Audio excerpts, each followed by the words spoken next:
Hey guys, welcome back to a new video. I'm Stephanie West. I'm a licensed counselor here in the state of Michigan. I had such an interesting discussion with a client yesterday. She had given me a scenario and she didn't feel like she had responded all that well. And she said, well, what would you have said? And I said, well, it occurs to me that maybe, would have been a more helpful response. It was far more profound in session. It was, not just But she said to me, she goes, well, how can you do that? How can you just sit here, I say something to you, and you immediately have some sort of a wise way of infusing into that situation? And I said, well, here's the thing. I don't have a chemical deluge running through my body right now. I don't feel threatened in this situation. So I'm not like disconnecting in my brain. I'm staying in my prefrontal cortex. I'm an observer. I'm not in it with you. So it's just different for me. I don't have adrenaline coursing through my body. I don't have cortisol dumping into my stomach. That's not happening for me, but it does happen for you. I want to use the analogy. Let's say you're going skydiving. I'm hoping this fall I'm going skydiving, so that's why that's a relevant analogy in my brain right now. Let's say I'm going skydiving and I am feeling really, really scared and dysregulated, and I'm up in the plane and I have this person I'm going to jump in tandem with and they're calm.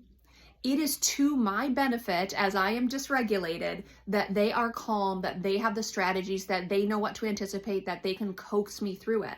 That is for my good. So when you're sitting with someone in therapy and you're like, how are they so calm? I'm so dysregulated. Well, number one, it's their job to stay calm. But number two, that's the very way that you're going to grow in skills so you can stay regulated, so you can infuse new life into situations that you're in.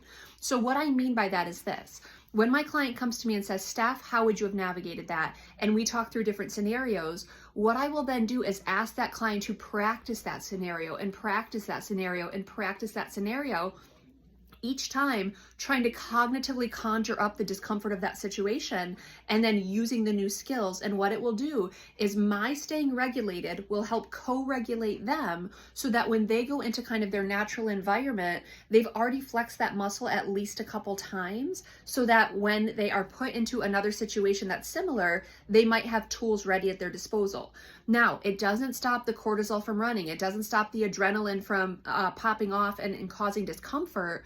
What it does do is potentially override the system, and it has kind of the prefrontal cortex engaged. So now I at least know what I can do. I have some strategies, and in real time now, I can practice new strategies and skills, or my client can practice new strategies and skills in spite of the fact that the chemical deluge is going on in their body.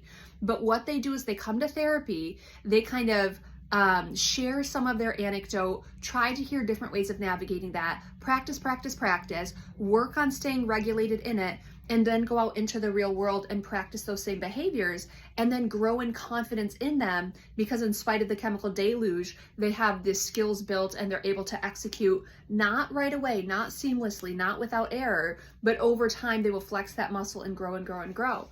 And the other piece I said to her is I said, my friend, I've got my therapist. So when I'm dysregulated, I go to him and he stays calm and he stays oriented and he invites me into his calm and we practice skills.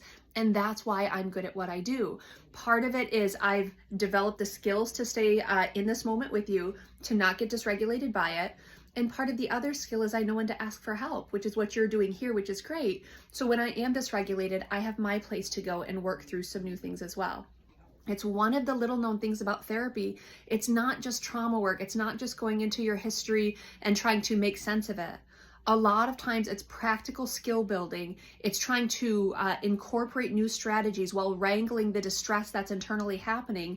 And we can do that in here. And we do that through figuring out a scenario, what went sideways, what would we do differently next time? And then let's practice that again and again and again. It's not a direct parallel to skydiving because I think that's going to be a one and done for me. I'm not going to like flex that muscle and get really good at skydiving. But there's going to be a whole deluge of chemicals running there. So I want to be with someone and practice it with someone who's just kind of concentrated and skilled and able to navigate that moment well. If you don't have someone in your life who's able to help co-regulate you when you're in high distress, therapy could be a great tool for you potentially. So I want to invite you into considering, is it possible that you need some skill building? Is it possible you need some rehearsal? Is it possible you need someone to stay calm and centered with you as you navigate new skills? Therapy could be a really good place for that.